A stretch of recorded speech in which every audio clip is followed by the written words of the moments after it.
sport. Et c'est Justine Saint-Martin qui est avec nous aujourd'hui. Salut Justine. Allô Alex. Bon, on parlait de tennis au début à Wimbledon. Félix Auger-Aliassime qui obtient son billet pour les quarts de finale. Oui, Félix Auger-Aliassime qui tentait de retourner en quart de finale, son meilleur résultat à vie en carrière à Wimbledon. Donc hier, match de 8e de finale, avait rendez-vous avec l'Espagnol Alejandro Davidovich Fokina et ça a été l'un des matchs spectaculaires de Félix Auger-Aliassime. Il l'a pas volé cette victoire-là. On lui a donné du fil à retordre quand même. 4h26 minutes de jeu. Avait une balle de match à la 4e manche, mais Davidovich est revenu dans la manche, a remporté le bris d'égalité pour forcer finalement la manche ultime, amener tout ça au plus loin possible et allez voir les images qui circulent présentement sur les réseaux sociaux partout. L'échange de l'année est survenu dans ce match. Les deux joueurs ont tout donné, tout laissé sur le terrain. Mais Félix Auger-Aliassime qui a remporté la victoire donc en 5 manches plutôt, va avoir maintenant rendez-vous avec nul autre que Novak Djokovic en quart de finale. Les deux joueurs se sont affrontés 2 fois dans leur carrière, une victoire de chaque côté. Oui, Novak Djokovic, on connaît la carrière exceptionnelle qu'il a. Oui, il a ralenti quand même, là, disons-le, mais ce sera un match assurément spécial et très, très haut en niveau de jeu dans les prochains jours.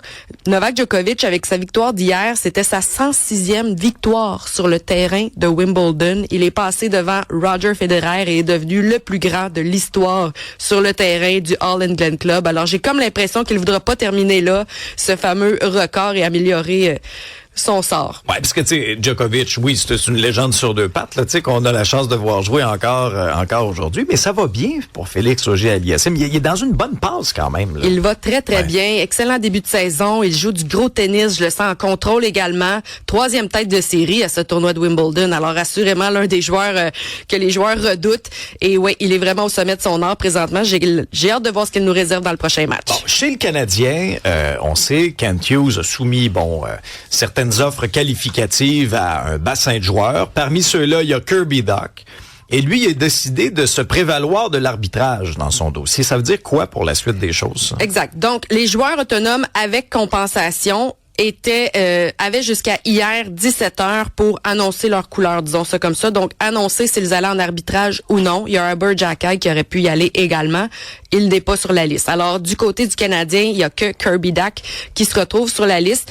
Il y a énormément de clauses et de détails que ça implique. Les plus importants, je te dirais, dans son cas, c'est que à partir de maintenant, au moment où tu apparais sur la liste d'arbitrage, les autres formations n'ont plus le droit de t'offrir une offre hostile. Alors, on peut penser à Jason Robertson, qui apparaît aussi sur la liste des joueurs qui iront en arbitrage. Lui, il appartient aux Stars de Dallas, joueur étoile de cette formation. Il a refusé une offre hostile du Kraken de Seattle de 15 millions de dollars.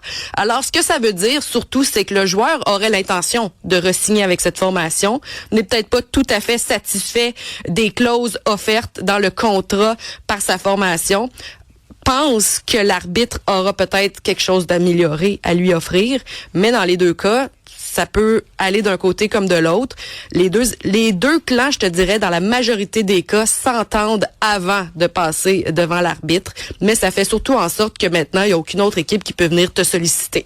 Mais moi, je continue quand même de me demander, est-ce qu'on a vraiment besoin de Kirby Dach? C'est-à-dire que un joueur à haut potentiel qui a été repêché très, très haut, mais c'est un joueur très fragile, Justine. Oui. Il n'y a pas eu une saison complète dans les dernières années, là. Non, il est vraiment fragile. C'est certain que c'est le point d'interrogation dans son dossier, évidemment. Lui, il vient de terminer la dernière année d'un contrat de 4 ans de 3 360 000 $ environ. Là, on lui donnerait combien? 4? En fait, c'est ça. C'est que l'offre qualificative doit s'élever à 4 millions de dollars. Alors, il y a plusieurs clauses qui font en sorte que pour être éligible à l'arbitrage, pour être éligible à toutes ces clauses-là, ton contrat offert par l'équipe doit être amélioré de ton contrat précédent. Ouais. C'est compliqué, c'est complexe, mais ça fait en sorte que oui, c'est un joueur à 4 millions de dollars qui joue peut-être un 60 matchs maximum par année. Alors, c'est sûr que c'est un point d'interrogation, mais en série, est-ce qu'il est allé chercher un peu de valeur dans son dossier parce qu'il a offert de bonnes choses? La suite nous le dira. Ouais, je te dirais, ça dépend quel match on échantillonne, hein, parce qu'à un moment donné, on voulait tout le mettre dehors de Montréal. Il avait bien rebondi, là, par la suite. Exact. À la Coupe du Monde, là, il y a 2 dossiers qui font jaser, puis le premier implique le Donald. Ben oui, il est toujours un peu proche quand ça comprend les États-Unis, un carton rouge. Bref, vous avez sûrement vu ça passer.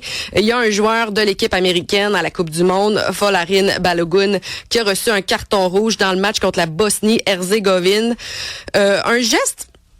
Est-ce que c'était volontaire? Je suis pas certaine. L'action se passe tellement vite, mais au moment de l'action, son pied est venu vraiment piler sur la cheville d'un adversaire. Carton rouge, ce qui veut dire suspension automatique pour le match suivant. Et là, les Américains ont crié au scandale.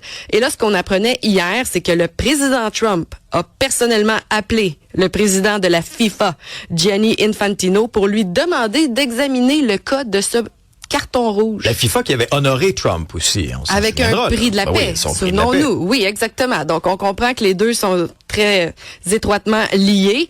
Eh bien, la FIFA a retiré le carton rouge du joueur américain et il sera disponible ce soir pour leur match de quart de finale ce soir ou de huitième de finale. C'est spécial, ça, quand même. C'est quand même très spécial, oui, contre la Belgique. Alors, évidemment que ça fait scandale parce que l'équipe adverse se dit, OK, il y a du favoritisme, assurément.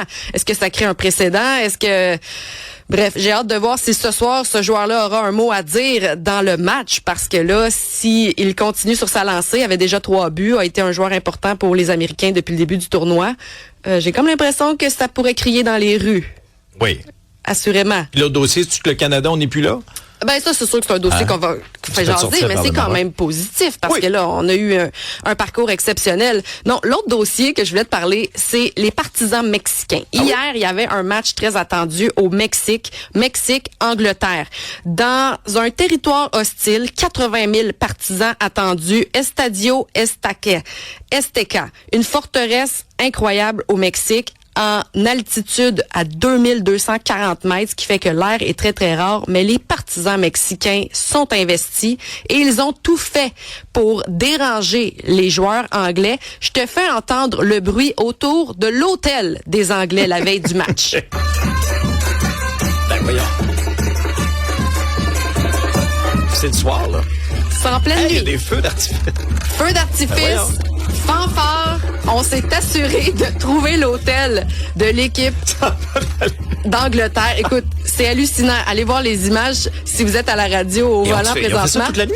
Toute la nuit pour tenter de déranger l'équipe adverse. Voyons donc. Et finalement, sur le terrain, hier, ça a été un match exceptionnel. Mais c'est l'Angleterre qui aura eu le dernier mot. Et j'ai envie de dire... Bon pour vous, les Mexicains. Parce qu'il faut être bons joueurs aussi. Parce qu'on a même lancé des objets puis de la mousse sur l'autobus de l'équipe d'Angleterre à leur arrivée au stade. Mais bref, l'Angleterre a gagné ce match-là 3-2. Ça a été un match spectaculaire. Et j'ai des chiffres quand même, toi qui adores l'argent. Ah, hier, ça part fort. Le match le plus cher de l'histoire du sport. Ce match entre le Mexique et l'Angleterre. Il aurait fallu que tu sortes de tes REER, Alexandre, pour un billet hier à 4 heures du match. 4 585 $. Je paierai jamais ça. Oublie ça. Non, je vais l'écouter à la télé, mais je ne paierai jamais ça, Justine. Merci beaucoup. Dans quelques instants, on va parler avec Sébastien Paquette. Sébastien Paquette, lui, il est de l'Alliance de la fonction publique du Canada. Le retour au bureau des fonctionnaires, 4 jours par semaine au fédéral. Vous en pensez quoi? Faites-vous partie de ceux et celles qui croient que, ils se plaignent un peu la bouche pleine, là? Ou au contraire, ça peut être une opinion valide aussi. Vous dites, voyons, c'est complètement ridicule de les ramener au bureau. Ils sont capables d'être aussi performants en télétravail. Ça va juste mettre davantage de gens sur les routes. Puis en plus, les bureaux ont même plus assez de place pour les accueillir. Je suis curieux de vous lire. 187 Cube Radio.